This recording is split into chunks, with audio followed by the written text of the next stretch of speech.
दोस्तों, गेहूं की फसल से अच्छा उत्पादन के लिए क्या करें। देखिए किसान भाई मेहनत भरपूर करते हैं, हमारे पैसे भरपूर खर्च करते हैं गेहूं खेती में, इसके बाद भी हमको जो उत्पादन चाहिए वो उत्पादन हमें नहीं मिल पाता है। देखिए हमारे यहाँ पर दो टाइप के किसान होते हैं। एक किसान भाई 1 एकड़ में 20-22 कुंटल उत्पादन ले रहे हैं, और वहीं पर दूसरे किसान भाई 1 एकड़ में 30-35 कुंटल प्लस उत्पादन ले लेते हैं। तो जो 30-35 प्लस उत्पादन लेते हैं किसान भाई, वो ऐसा कौन सा खाद उर्वरक डाल रहे हैं या फिर ऐसा कौन सा फंडा अपना रहे हैं जिसकी वजह से उसको इतना तगड़ा उत्पादन मिल रहा है। देखिए हम स्टार्टिंग से ही गलती कर देते हैं, चाहे आप कोई सी भी फसल ले लो, अगर आपने स्टार्टिंग में गलती कर दी साथियों, तो वो फसल जो है स्टार्टिंग से एंड तक कमजोरी रहेगी, मजबूत नहीं होगी। यदि आपने गेहूं की फसल में खाद उर्वरक का फंडा समझ लिया, खाद उर्वरक में कुछ नहीं दोस्तों, एनपीके का फंडा अगर आपने समझ लिया तो 101% गारंटी है मेरी, आपको 30, 35, 36 प्लस ही उत्पादन देखने को मिलेगा। आपने एनपीके का फंडा क्या है समझ लीजिए, कल्ले बढ़ाना हो तो उसमें एनपीके का फंडा समझना पड़ेगा, ग्रोथ बढ़ानी है तो उसमें आपको एनपीके का टेक्निकल समझना होगा। इन सब के लिए सिर्फ और सिर्फ आपको एनपीके का ही साथियों टेक्निकल समझना होगा। देखिए 3-4 गलतियाँ हमारे किसान भाई करते हैं। अब काफ़ी किसान भाई हमारे जो है कल्ले बढ़ाने के लिए तरह तरीके के टॉनिक डालते हैं और बहुत सारे खाद उर्वरक डाल देते हैं, जबकि कल्ले बढ़ाने में सिर्फ और सिर्फ नाइट्रोजन और जिंक की जरूरत पड़ती है। इसके अलावा कल्ले बढ़ाने में तीसरा खाद उर्वरक कोई भी नहीं दिया जाता है। अब चाहे नाइट्रोजन और जिंक को कैसे काम करता है वो भी आगे बताऊंगा। इसके अलावा फास्फोरस का क्या काम है, पोटाश का क्या काम है, ये समझ लीजिए दोस्तों। इसके अलावा आपको कोई भी वीडियो देखने की जरूरत नहीं पड़ेगी, आप खुद के खेती के डॉक्टर बन जाओगे, ये मेरी गारंटी है। स्टार्टिंग से मैं आपको समझाऊंगा, बताऊंगा स्टार्टिंग में आपको क्या क्या डालना है, क्या क्या नहीं डालना है, कौन कौन सी सावधानियां रखनी है और कौन कौन सी गलतियां आपको बिल्कुल भी नहीं करनी है। देखिए वीडियो स्टार्ट करने से पहले एक छोटा सा निवेदन करता हूँ आपसे, एक छोटी सी रिक्वेस्ट करता हूँ। जो किसान भाई इस चैनल पर, कृषि में चैनल पर पहली बार हैं और अभी तक चैनल को सब्सक्राइब नहीं किए, तो नीचे आपको सब्सक्राइब बटन दिख रहा होगा, आप दबा लीजिए, और साइड में आपको बेल आइकन भी दिख रहा होगा, ताकि आपको साथियों गेहूं की खेती से रिलेटेड, मिर्च की खेती से रिलेटेड या अन्य खेती संबंधी जानकारी तुरंत मिल सके। चलिए दोस्तों वीडियो को स्टार्ट करते हैं। सबसे पहले हम समझ सकते हैं एनपीके का फंडा, यानी कि नाइट्रोजन, फॉस्फोरस और पोटाश, और इसके साथ ही साथियों जिंक। अब ये नाइट्रोजन क्यों दिया जाता है गेहूं खेती में, ये आप सबको पता होगा कि नाइट्रोजन पौधे की ग्रोथ को अच्छी तरीके से बढ़ाता है, इसलिए नाइट्रोजन दिया जाता है।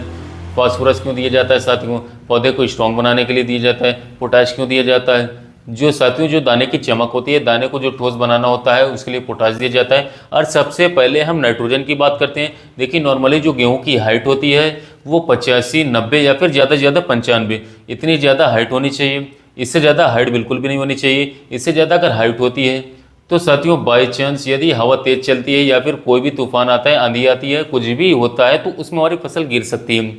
इससे ज़्यादा हाइट अगर जाती है तो ये साथियों नॉर्मल हाइट है 80 से 85 या फिर ज़्यादा से ज़्यादा 90 सेंटीमीटर। कुछ वैरायटियाँ जो 90 से ऊपर हाइट ले लेती हैं ओपी वैरायटियों में, लेकिन फिर भी वो नहीं गिरती, उसके पौधे मजबूत होते हैं, उसमें आड़ी गिरने वाली समस्या बिल्कुल नहीं आती। और कुछ वैरायटियाँ जो वो गिर जाती हैं। तो साथियों ये नाइट्रोजन आपको कब देना है गेहूं की खेती में, CRI स्टेज आपने सुना होगा, और ये सबको पता होगा कि पहला पानी जो गेहूं की फसल में दिया जाता है वो 21 दिन पर दिया जाता है। मतलब हमारे सभी किसान भाइयों को जानकारी होगी कि 21 दिन पर पहला पानी गेहूं में दिया जाता है। 21 दिन में आपको यूरिया देना है साथियों, ये भी आपको पता होगा कि यूरिया 21 दिन में जब आप पहला पानी देते हो उसके साथ यूरिया के साथ नाइट्रोजन देते हैं। लेकिन इससे पहले साथियों फॉस्फोरस और जिंक ये दोस्तों आपको देना है बुआई करते समय। देखिए फास्फोरस को क्यों मैं बोल रहा हूँ, अब जो हाइट का मैंने जिक्र किया साथियों, हाइट ज़्यादा हो जाए तो आपकी फसल गिर सकती है। यदि आपने फास्फोरस सही समय पर और सही मात्रा में दिए साथियों, तो फसल आपकी बिल्कुल नहीं गिरेगी, क्योंकि पौधे को स्ट्रॉन्ग बनाने का कौन काम करेगा साथियों, फास्फोरस। फास्फोरस पौधे को स्ट्रॉन्ग बनाने के साथ साथ बात करें तो पोटाश और फास्फोरस दोनों मिलकर के जो दाने की जो चमक होती है, जो दाने पर जो ठोसपन होता है साथियों, वो भी फास्फोरस और पोटाश दोनों मिलकर के करते हैं। देखिए ये तीनों आपस में मिलजुल करके काम करते हैं, नाइट्रोजन, फास्फोरस और पोटाश। ये तीनों यदि आप सही मात्रा में दे रहे साथियों, तीनों मिलजुल कर ही काम करेंगे। फास्फोरस की मात्रा स्टार्टिंग में दी जाती है बुआई करते समय, और साथियों इसके अलावा बात करें तो पोटाश यदि आप बुआई करते समय नहीं देते हो तो चलेगा, और देते हो तो भी और अच्छी बात है। मतलब साथियों बुआई करते समय दे सकते हो और बाद में भी आप दे सकते हो। बुआई करते समय यदि आप देते हो साथियों तो वो जड़ों तक पहुंच जाएगा आसानी से और उसका कार्य और बढ़ेगा साथियों, काम अच्छा करेगा, सही तरीके से बेस्ट आपको रिजल्ट देगा पोटाश और फास्फोरस। इसके अलावा नाइट्रोजन और जिंक। देखिए साथियों हमारे किसान भाई कल्ले बढ़ाने के लिए बहुत सारे टॉनिक को अपनाते हैं, तरह तरह के टॉनिक अपनाते हैं। दुकानदार ने बोल दिया ये टॉनिक ले जाओ, इससे 75-80-100 कल्ले निकलेंगे, वो ले जाओ, ये ले जाओ, फलाना ले जाओ, ठिकाना ले जाओ। लेकिन दोस्तों आपको कुछ करने की जरूरत नहीं है। गेहूं में यदि आपको कल्ले बढ़ाने हैं तो नाइट्रोजन और जिंक इन दोनों की जरूरत पड़ती है। अन्य खाद उर्वरक आपको बिल्कुल नहीं देना है। इस आगे से ध्यान रखना, नाइट्रोजन और जिंक को साथियों आपको देना है कल्ले बढ़ाने के लिए। तो नाइट्रोजन तो हम दे ही रहे हैं, इसके साथ यदि आप बुआई के समय जिंक दे देते हो, हमारी साथियों इंडिया की सॉइल में जिंक की बहुत ही ज़्यादा कमी साथियों, और ये हमारे किसान भाई समझ नहीं पाते हैं, क्योंकि आजकल जो सॉइल टेस्ट हो रहा है उसमें भी साथियों सही टेस्ट नहीं आ रहा है। जो रिपोर्ट हम मिट्टी ले जा रहे हैं उसके हिसाब से नहीं बन रही है, पेन के हिसाब से बन रही। मतलब यहाँ पर कार्ड आपने देख लिया कि हाँ इसमें फास्फोरस की मात्रा चढ़ा दी, पोटाश कितनी मात्रा चढ़ा दी, जिंक की कितनी मात्रा चढ़ा दी, नाइट्रोजन कितनी मात्रा चढ़ा दी, बस बन गया आपका सॉइल हेल्थ कार्ड, ये लीजिए। ऐसा हो रहा है। देखिए दोस्तों, उस चीज़ को अगर हम देखें तो वो एकदम गलत है साथियों। कुछ है इंस्टीट्यूट जहाँ पर अच्छी तरीके से सॉइल टेस्ट होता है साथियों, लेकिन अगर मैं लोकल क्षेत्रों की बात करूं तो वहाँ पर ठीक ठाक साथियों ठीक ठाक सॉइल टेस्ट बिल्कुल नहीं होता, या फिर किसान भी उसके बारे में जानते नहीं, मिट्टी जांच के बारे में। वहाँ पर अगर हम साथियों खाद देते भी हैं साथियों सॉइल टेस्ट कराने के बाद, तो सही तरीके से खाद नहीं दे पाते हैं, तो पौधे कमजोर रहेंगे, मिट्टी कमजोर रहेगी। अच्छे इंस्टीट्यूट से आप सॉइल टेस्ट कराते हैं तो आपको सही जानकारी मिल जाएगी कि आपकी मिट्टी में ये कमी नहीं है। बाकी जिंक की कमी हमें भारत के सॉइल में है, तो आपको जिंक देना ही देना है। ये आपको शुरुआत में देना है फास्फोरस, जिंक और पोटाश। नाइट्रोजन यदि आप नहीं देते हो तो भी चलेगा शुरुआत समय में। नाइट्रोजन आप पहले से चाहिए, यानी कि पहले पानी पर आप देख सकते हो, कोई दिक्कत की बात नहीं, यानी कि सीआरआई स्टेज पर।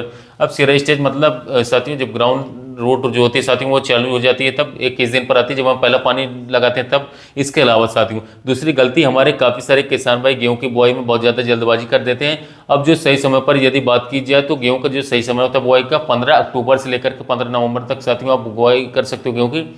लेकिन हमारे किसान भाई 15 अक्टूबर से पहले भी बुआई कर देते हैं, जिसकी वजह से जो गेहूं का अंकुरण होना चाहिए साथियों वो नहीं हो पाता है। साथियों आप 1 नवंबर के बाद बुआई कीजिए और अच्छा रहता है साथियों, क्योंकि ठंड थोड़ा चल जाती है तो अच्छा रहता है। जो सही समय साथियों 15 अक्टूबर से 15 नवंबर, कुछ वैरायटी है साथियों जिनकी आप बुआई नवंबर में पूरे महीने कर सकते हो। वो समय आपकी वैरायटी पर डिपेंड करता है साथियों कि उसकी बुआई आप कब से कब तक कर सकते हो, और कुछ डिपेंड करता है साथियों पानी पर। यदि आपके पास पानी भरपूर है, आप लेट बुआई यदि करते हो और 4-5 सिंचाई आप दे पाते हो साथियों, तो आप लेट बुआई कर सकते हो। जितना लेट करोगे उतना ही अच्छा है, क्योंकि गेहूं की फसल अच्छी जम जाती है। ये फायदा है साथियों यदि आपके पास पानी भरपूर है तो। और यदि आप लेट बुआई कर रहे हो तो वहाँ पर आपको बीज दर भी बढ़ा करके रखना है साथियों। कुछ कंडीशन में बात करें तो गेहूं का अंकुरण वहाँ पर कम होता है, जर्मिनेशन कम होता है। तो जहाँ पर नॉर्मल बीज दर रखी जाती है, मतलब 100 किलोग्राम प्रति हेक्टेयर की सबसे साथियों बीज की दर रखी जाती है गेहूं की फसल में, तो वहाँ पर आपको 125 किलोग्राम प्रति हेक्टेयर के हिसाब से बीज दर रखनी है साथियों। 40 किलोग्राम प्रति बीघा और 60 किलोग्राम प्रति एकड़ रखनी है। और वो वैरायटी पर डिपेंड करता है, जितनी बनी वैरायटियां रही साथियों वो रोग प्रतिरोधक वैरायटी है साथियों। देखिए दोस्तों, गेहूं की फसल में काफी ज्यादा रोग लगते हैं, और यदि रोगों के लिए साथियों हम अपनी फसल में बात करें कोई भी दवा का छिड़काव करते हैं तो वो भी हमारे लिए नुकसानदायक होती है, क्योंकि कहीं ना कहीं वो गेहूं हमारे खाने में ही आ रहा है, आपके न सही किसी और के खाने में आ रहा है।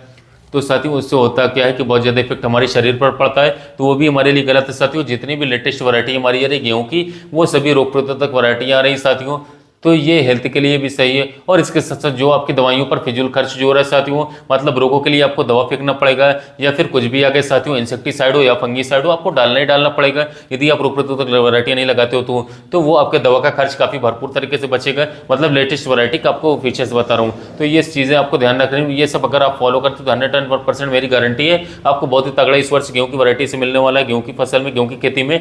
और सही जानकारी से जुड़े रहने के लिए जो किसान भाई इस चैनल पर पहली बार हैं और अभी तक इस चैनल को सब्सक्राइब नहीं किया, तो कृषि मित्र चैनल को आप सब्सक्राइब कर लीजिए। नीचे आपको सब्सक्राइब बटन दिख रहा होगा, उसको दबा लीजिए, और साइड में आपको बेल आइकन दिख रहा होगा, उसे दबा लीजिए, ताकि गेहूं से रिलेटेड यानी खेती से रिलेटेड जानकारी आपको तुरंत मिल सके और तुरंत आपके पास नोटिफिकेशन मिल सके। तो आज के लिए इतना ही काफी साथियों, मिलते हैं नेक्स्ट वीडियो में नेक्स्ट टॉपिक के लिए।